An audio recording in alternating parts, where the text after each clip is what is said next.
Welcome to Medill Today. I'm Mikayla Denault with Medill News Service. These projects add more community members to these bleachers, brighten up the courts, and add a bounce of art into Berlin. Impact collaborates with medical centers like this one at Northwestern Memorial Hospital. Students learn about sustainability practices in their classrooms and with a touch of a finger. The school opens its doors to welcome Afghan refugees, and one group of student leaders makes sure they know they are not alone. To stay or to go, I'm Mikayla Denault. What SU students are doing with the new vaccination policy. For Medill Today, I'm Mikayla Denault.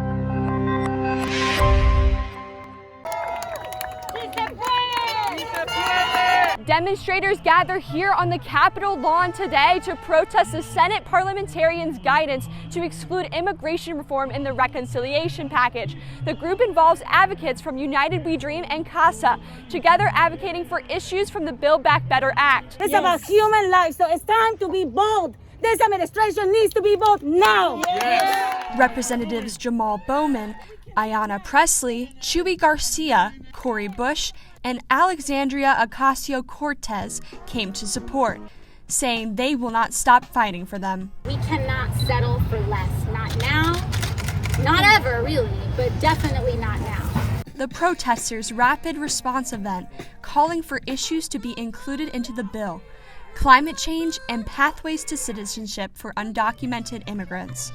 One activist says the government waited too long.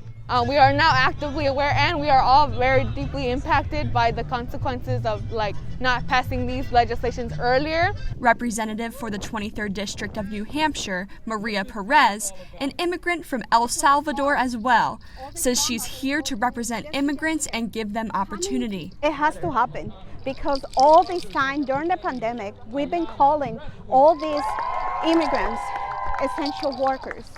All these undocumented people, essential workers, why not give them the right to be like all of us? The House is planning to vote tonight on the bill. Reporting from Capitol Hill, I'm Mikayla Denault, Medill News Service. The school bell rings. Students walk in rows to class knowing the ropes, while others need a little guidance before raising their hand. When Sosan arrived in the U.S. from Afghanistan years ago, the adjustment was a challenge. Now, she is helping others with this transition. Everyone struggled their own way. I struggled and understand how hard it felt, how it feels to be just in a known place where you have to first get used to it and get accepted in it. The Taliban's control over Afghanistan, refugees escape out of the country. For those arriving in the U.S., students resettle in schools, needing support from communities like Fairfax County, Virginia. Everything's big here, right? Like we have a school of over 2,000 students. And so just understanding the schedule, the routines, what it's like to be in class with all mixed, genders. I'm here standing outside of Annandale High, and below me are chalk messages promoting peace.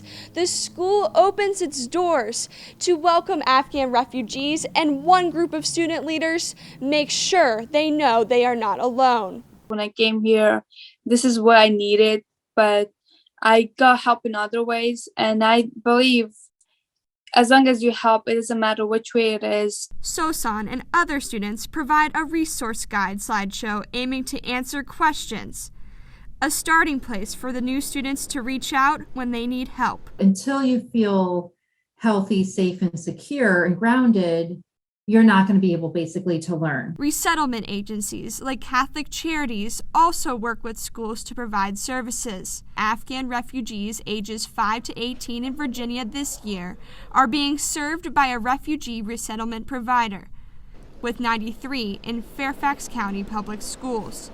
These numbers continue to grow. We need to help folks who are coming to this country, newcomers to this country, to meet their academic goals and their personal goals, to thrive. Annandale's refugee program offers language and socio-emotional support, as well as learning accommodations, teaching with cultural equity in mind. A food pantry, backpack collection, dictionaries in Farsi, Dari, and Pashto are just a few of these community initiatives. All these things can put too much pressure on kids, and we want to make it at least one part of their life easier for them and help them feel better and not the feelings we felt at first, and get them the help that they need right away. And community collaboration is key. Once they're enrolled, our work does not end there. We continue to assist them by providing mentors and providing tutors. But finding these mentors and teachers could be an obstacle. As our classes grow, it's harder to find teachers.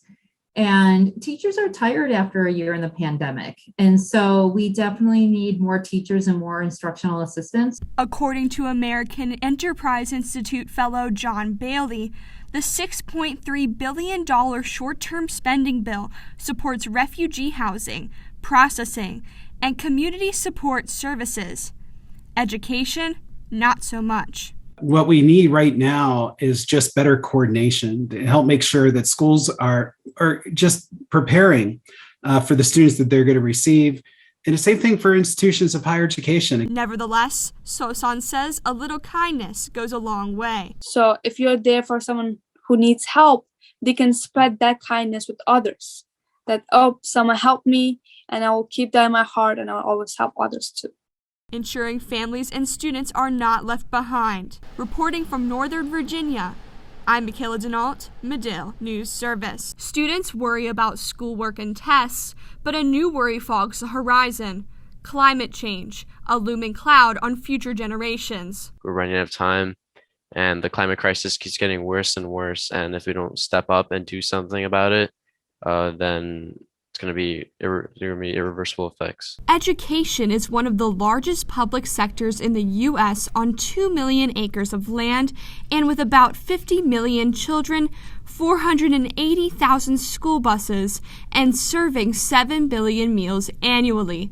The impact on the planet adds up. We've seen just in the past month and a half, schools closed because of smoke, wildfires, flooding, and all of this is disrupting students' learning. One coalition, the K-12 Action Plan, is working to mitigate climate effects by partnering with schools, advancing environmental equity. It's really thinking about the school districts developing these local climate action plans, and then how state and federal government can really help support that implementation. Generation 180 also joins this green fight. According to this organization, schools emit carbon dioxide equal to around 18 coal power plants. Program Director Tish Tablan says they help schools reach net zero energy. In 29 states plus DC, you can go solar with no upfront costs. So the barrier of upfront costs can be removed for many schools around the country. And that really levels the playing field so that solar is not a technology just for wealthy districts. Electric school buses ride into this change. Stockton Unified School District in California created their fleet in less than 11 months, reducing energy consumption and supporting underserved communities. Not only do I understand the demographic of Stockton Unified, but I look like the demographic. And I think it's important for kids to realize that we have green career path choices, and they have the ability to be anything they want to be. What's important is that students take the lead. I've convinced my school district to get electric school buses, but I would definitely love to inspire other people to get their school districts. I'm here standing inside Discovery Elementary School, and when it was first opened, it was one of the largest net zero energy elementary schools in the country. And with Discovery in its name, students learn about sustainability practices in their classrooms, and with a touch of a finger. The elementary school, divided by different biospheres, puts environmental learning at its core. From interactive boards showing the school's solar impact to habitat study spots, kids feel their own impact, helping with a hydroponic garden in their lunchroom and year-long mastery projects reducing the school's carbon footprint. All of the projects that the students come up with are amazing. The way they get excited about growing lettuce that I swear they won't eat until they're a part of the process, and how proud they are to have taken part in that is just really inspiring. Students continue their excitement from primary school to high school. In Florida, one group of young adults, the Green Champions, is looking to advocate for their futures. Currently, I'm leading the Solar Energy Committee.